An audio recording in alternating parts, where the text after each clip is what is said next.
Good morning. Today, Future Farm Technology Expo is interviewing Sam Clayton from Agrecruit. And Sam is specializing in ag tech as a recruitment consultant. Is that right, Sam? Consultant? Yeah, absolutely. Yeah, that's my specialism. And where are you based? I forgot where you're based.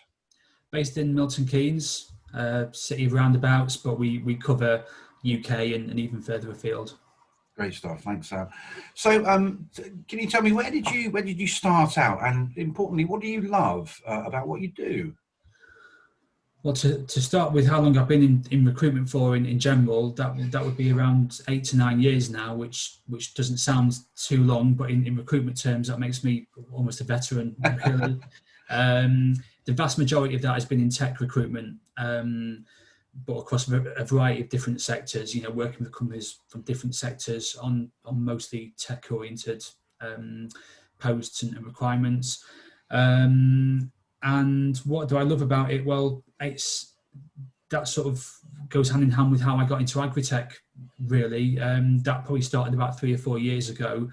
I started working with a couple of clients who were working in the agri space on tech requirements.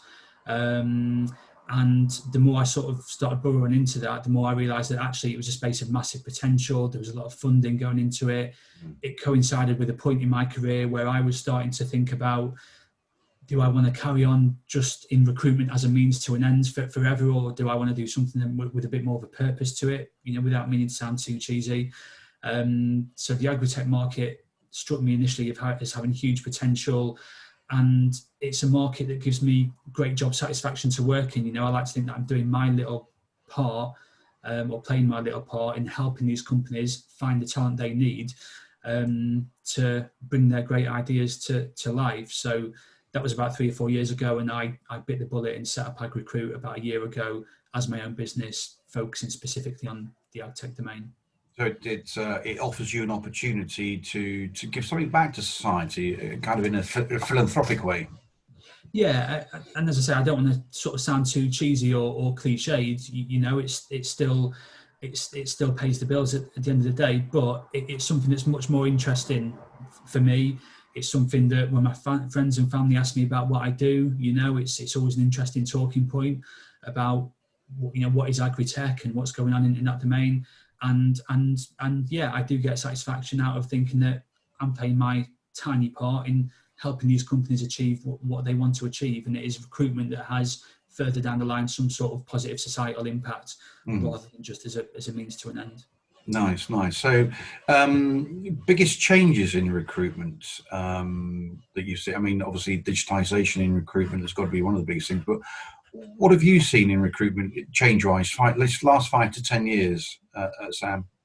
Yes, it's a really interesting question, because I get a lot of people say to me when they find out that I work in recruitment, "Oh, it's all just AI software these days, isn't it? It's word matching, it's that type of thing." And whilst I'm sure that may go on in some sectors, I must admit I've never myself used software of that nature, and the other recruiters that I know, neither has anybody else. The way in which we actually do recruitment has actually stayed much the same over the years. It's still getting on the phone, meeting people in person, using my own nous to actually read a CV and look at somebody's background. And I don't actually see that changing for the foreseeable future. Maybe I'll be proved wrong on that one, but the old-fashioned techniques, still rule the roost in my eyes. Where I've seen changes have been in the way that the markets have moved around me and the requirements that companies will now come to me for. Suddenly we're inundated with data science, AI roles, that kind of thing. 5 or 6 years ago, I probably barely even heard of a data scientist. I wouldn't have known what one was, really. Whereas now, at any given time, I'll be working on roles of that nature. So yes, the markets have changed, the technological requirements that we're looking for have changed, but the fundamentals of recruitment, I found, have stayed pretty much constant. Right. So, I mean, that's really interesting, because recruitment should be a face-to-face, person-to-person industry, shouldn't it? Yeah. I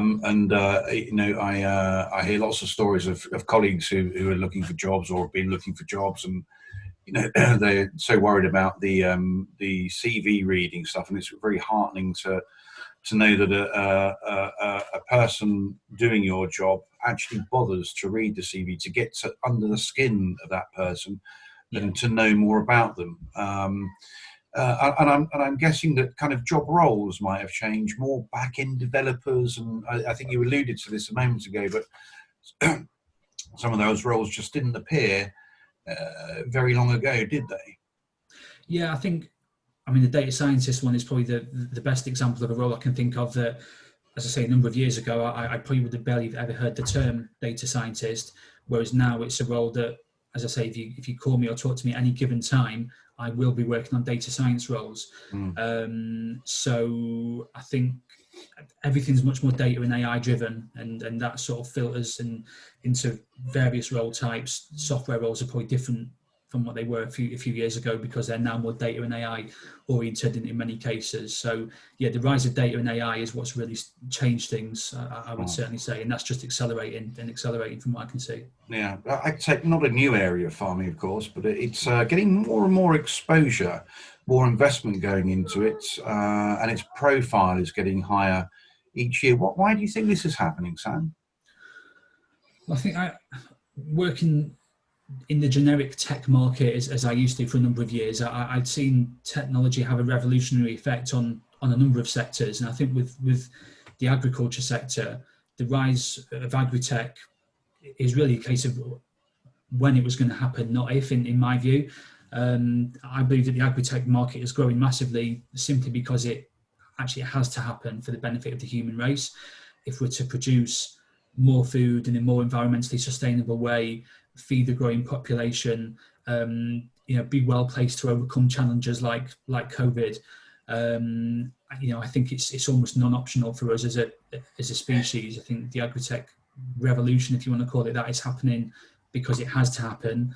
And I certainly would say that this is not an overnight fad. It's going to grow and grow and grow, and hopefully that'll be to the benefit of the human race. I guess it's kind of land scarcity, the lack of quality land, perhaps even, and the increase in abandoned urban spaces. I mean, we're going through a period of time now where businesses must be looking at whether they need offices in major cities. Is this an opportunity for, well, certainly the vertical farming market? Yeah, I mean, that's something that I've seen grow massively over the last couple of years. Similar to what I was saying about data scientists shortly before, if someone had asked me what's vertical farming a few years ago, again, that's probably something that I'd have looked at you blankly, but suddenly that is now a massively growing domain. It's the domain itself within agri-tech. As you say, down to land scarcity, we're having to produce more from less land, and these urban areas are just sitting areas waiting to be utilised. They are. Okay, so thinking about those who are looking for roles in ag tech for a moment, where do they start their search? What tools have they got out there that they can use? Well, presuming that everybody or most people already know about the typical routes, such as looking on a job board, checking out Reed, checking out Total Jobs, which are still worthwhile doing, by the way. But going beyond that, talk to somebody like myself. Literally get on LinkedIn or Google and Google recruiter agri-tech. See who comes up that might be worth speaking to. There are a number of agri-tech specific resources that I'm a member of myself, that I feel that would be hugely beneficial to any candidates looking to get involved in this space. These are resources that keep you updated on who the movers and shakers are in the space, who's generating funding, who's growing, who's looking to recruit, a whole host of different things. So to give a couple of examples, Agri Epicenter, Agritech East, Hartpury University has just opened a brand new Agritech Centre, Hartpury Agritech Centre. So these are great resources to tap into, either become a member or just connect with a few of their leading people on LinkedIn or through other methods, just to try and keep your finger on the pulse, really. I think if you spot that a company's generated funding, then it's only logical that they may then be recruiting a little bit further down the line from that. So okay, so we'll add that. Sorry. Yeah, that would be my main advice outside of the usual traditional routes such as Yeah. job boards. Look up some of these membership organisations within Agritech that can really put a lot of valuable information your way. So what we'll do is we'll put those resources on the end of this video so people can have a look at those. And are there any sectors within AgTech that are growing faster rates than others? I'm thinking, is food delivery part of AgTech? We had a delivery from Deliveroo yesterday, but are those sorts of things part of AgTech as well? Yeah, it's interesting that you specifically raise that market within Agritech, food delivery, because I obviously see through some of the resources that I mentioned a minute or two ago, I see a lot of these articles about where the funding is going and all that kind of thing, and food delivery tech seems to continually be a huge area that almost dominates where the funding is going in some ways. So yes, it certainly depends on what you define as being agri-tech. Do you expand that to the whole, to mean anything that goes on within the food sector? Services such as Deliveroo and Just Eat are great services. I'm not going to knock them for a second. I use them regularly myself, probably more so than I should. My definition of agri-tech is more about the actual revolutionary technology that's going into it to actually help the agriculture sector become more productive, more sustainable. So, I'm talking about the greater use of automation and robotics and data within the space. Everything's becoming data driven these days. So, that is data and AI, to come back to that again, that they are huge growth areas at the moment. So on the back of that then, regarding specific roles, job titles, if you would, looking to be filled, for example, Chief Scientific Officer, Technical Officer, are there specific job titles that people are looking to fill at the moment because of this boom in ag tech? Yeah, I mean, the type of roles that I see are across quite a wide spectrum, actually. And if somebody was to come to me wanting a software developer or data scientist or an AI specialist, that could be a junior person, or it could be a senior person, or somewhere in between, based on how far down the delivery cycle that particular company is, or how much funding they have and how much they've grown. But typically, if we're talking about startups in the space, maybe, companies who are growing in the domain, who might have just secured some funding, might be about to develop and release the next revolutionary product in agri-tech. Often they will start with the senior people. They might suddenly realize that they need to put together a software development team or a data team, and obviously it stands to reason that they will initially hire for someone to lead that piece before then recruiting below that person. So often it will start with the senior roles, but my advice would be, if you're junior, senior, or somewhere in between and interested in the domain, certainly don't rule yourself out. It should be a sector that you should be looking at. I mean, that's an interesting thought, that is, isn't it? Because you're quite right. If you are a startup, you are going to need those senior roles first. Build that high level of science, and then when you get to a certain level, then start employing below that in order to help the rollout of the technology or the products that you're creating. Yeah, absolutely. Because remember, a lot of the people who are leading these companies, who have founded them, obviously they're the people who've come up with these genius ideas. But when it comes to actually developing maybe a software platform that they might then need to take that idea to the next level, that might not be a skill that they have. So they suddenly need to hire people below them who they can start delegating some of these product development responsibilities to. Yeah. Okay. If a person, for example, is working in a fintech or insurtech and wants to move to agtech, is there an easy transition? Yeah, for me, the short answer would be yes. I think it's important to start seeing the agri-tech sector as a tech sector. I think that's where a lot of people maybe struggle to envision themselves in working in the agri-tech space. They still see it as quite an old-fashioned industry. But the fact is that there's a lot of money going into agri-tech at the moment, a lot of funding, and a lot of these agri-tech companies you will find are as cutting edge, or as professional environment, or as sort of cool and hip and trendy as tech companies in any other tech sector. And And often you'll find that if you're working in a tech role within another sector, you will find that your skills are directly transferable to the agri-tech sector. So for me, I would say absolutely yes. You shouldn't have to worry about whether or not the transition will be too difficult, or is it going to just be a completely different world.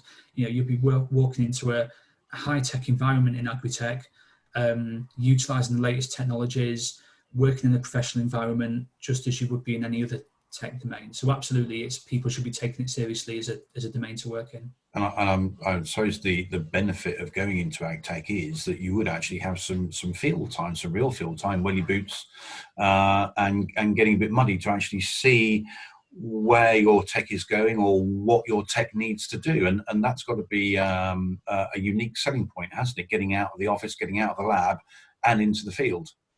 Yeah, it comes back to that whole element again of why I got into agri-tech in the first place. It's about developing and deploying your skills and your discipline in a way that you can see the tangible impact, the societal impact at the end of it. You can see the tangible impact of what it is that you're working on. I think on that point as well, people shouldn't worry about whether or not they have a farming background or anything like that. It's to come back to it. This agri-tech should be seen as a tech sector. It's not as if you're going to turn up and your desk is going to be in the middle of a hay barn or a field. You can be working into a sort of a tech environment, so you shouldn't be afraid to give it a go and start looking into that sector. Sure. Okay, down to the nitty gritty, remuneration. Of all the techs, Fin, Insure and Ag, are the salaries comparable in Ag as they are in other techs? Yes, another interesting question, and the point I probably missed out in my last answer actually. When you come into agri-tech from another sector, I guess what might be on people's mind when they're making that transition is, well, I'm being paid a good salary for what I do at the moment. I'm an experienced software engineer or data scientist or whatever it may be. I like the look of the agri-tech sector, but am I just going to have to suddenly slice my salary in half or something like that to get into it? If you're working in an industry like fintech, I think there has to be a realization that you are already in one of the best paid sectors going. So whether you move into agri-tech or any other sector, you might have to start considering whether that's a lifestyle change for a slightly lesser salary. But I don't think that's specific to agri-tech. But for the most part, agri-tech is competitive with any other tech sector you can think of. As I said before, these are professional companies developing groundbreaking products. There's a lot of funding, a lot of money going into it. A lot of these companies are actually very well backed. They have a lot of investment behind them. So there's no reason for you to have to think that you have to take a salary cut to go into the agri-tech world. Yes, you should be drawn to it by the potential of making a difference, in an ideal world, but at the same time, there's a good living to be made in agri-tech as well, for a professional tech person, whatever discipline you might be in. I suppose one of the payoffs is that if you do join a startup, you could be given share options as well, which I'm looking at the returns on some of these ag tech companies, and they're pretty healthy, aren't they? Yeah, they are, but again, I would say that's there's comparables there between startups in agri-tech and tech startups in other sectors as well. So coming back to my point that agri-tech should be seen as a tech sector, as with any other, agri-tech startups will often offer shares, equity, etc., which can prove lucrative in the same way that tech startups will in other sectors as well. Interesting. Okay, so FFT Expo, November 11th and 12th, I should add, a host of employees at the show. We've got all these exhibitors at the show. How should job seekers approach live events, and any advice you can give people looking for work in ag tech when they come to a live event like FFT Expo? Yes, it's an important consideration because the challenge with these events, they're great events, and you should just get stuck in and meet as many people as possible. But, I've been there myself at one of these events from a recruiter's perspective, where there's a particular company or individual I want to speak to, and every time I walk past, they're surrounded by loads of other people, or, I get to a desk and they've gone to the loo, or they've gone to get a drink, or the right person's not there at that moment in time. So, I think naturally there are some challenges involved in trying to introduce yourself to the right people, and also let's not forget that not everyone is comfortable just steaming in and saying hello to someone they've never met before, you know, if you're a little bit more introverted. So my advice would be just take an interest in what these companies are up to. You know, don't necessarily go in as I am a job seeker. If you approach a company or a particular stand, start by taking an interest in who they are, what they do. You know, companies love talking about themselves. They love the opportunity to talk about what they're doing, what they're developing, where they're going, that kind of thing. And then if it feels right after you've been chatting to them for a minute or two, drop it in then, you know, once the conversation's warmed up a little bit. Oh, in actual fact, I'm really interested in career opportunities in this domain myself. You know, do you know, is your business looking to recruit at the moment, or is there somebody you can introduce me to, etc. And the last piece of advice I would give, and again, this is a tactic that I'll often employ myself, and you know, I'm not afraid to admit it. If you are facing a challenge of you're just not getting to the right person, or the person you're wanting to speak to is always talking to somebody else, just try and get something. Just try and grab a business card from their stand or their table. More often than not, they'll have leaflets and flyers and business cards on their stand. So, you know, grab something, you know, that's got somebody's name on it, or contact details. And I think for me, a lot of the valuable things that come out of these events will often be in the couple of days after it, you know, where I'm collecting my thoughts, I'm looking through all the business cards I've collected, I'm, you know, reminiscing on some of the conversations that I've had, and that's when the real work and the real value comes out of these events a lot of the time. You know, you can sit down with your business cards and go through them. Or do you remember we spoke to each other? So just try and get stuck in, and even if you can't talk to everyone you want to, just get something, a business card or whatever it may be that you can follow up on later. Sure. Worth taking CVs along, do you think, Sam? Potentially, yeah. I mean, it's you don't need to be walking around with just sort of a pile of physical CVs. is the problem, you know. But if you can get, as I say, a card from someone, an email address, you can always follow up with that later. But you know, there's probably no harm in turning up with a couple of copies of your CV. But as I say, for me, I think the most valuable thing is getting hold of business cards, contact details that you can follow up on in the coming days.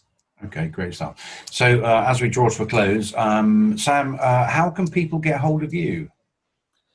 Various means. As with most recruiters, I'm prominent on LinkedIn these days. Just search my name, search the company name, Agrecruit. I think, sorry, I should say Agrecruit isn't spelled Agrecruit, is it? Yeah, this seems to be a bit of a confusing one. I've gone for a little bit of a play on words, probably really. So it's essentially AG and then the word recruit. So Agrecruit, basically, all one word. Yeah. And then my contact details are quite readily available on LinkedIn. I believe on some literature you're going to send out after this as well. Email address, website address, all that kind of thing as well. So feel free to contact me directly. And of course, you are actually exhibiting at Future Farm Technology Expo as well, aren't you? Yeah. Another valuable thing I should mention, I'm going to be there. So again, if you're a job seeker or looking to hire in this domain, come and see me. I'll be there at the event exhibiting. Great stuff. Well, it just remains for me to thank you, Sam Clayton of Agrecruit. Much appreciated, and some good advice there. Now, Future Farm Technology Expo takes place at the NEC on the 11th and the 12th of November. 2 days of great business, 2 days of conference, free to attend. If you want to meet Sam, if you are a candidate, or if you are a client, Sam's going to be there at Future Farm Technology Expo on the 11th and 12th. If you want to come and see him, do register to attend. We're taking registrations now. And Sam, once again, thank you very much for your time this morning. And I'm very much looking forward to meeting you face-to-face at the event. Yeah, absolutely. My pleasure. See you there, and I'm looking forward to it. Lovely stuff. Thank you very much, Sam. Take care. Bye-bye. Cheers. Bye-bye.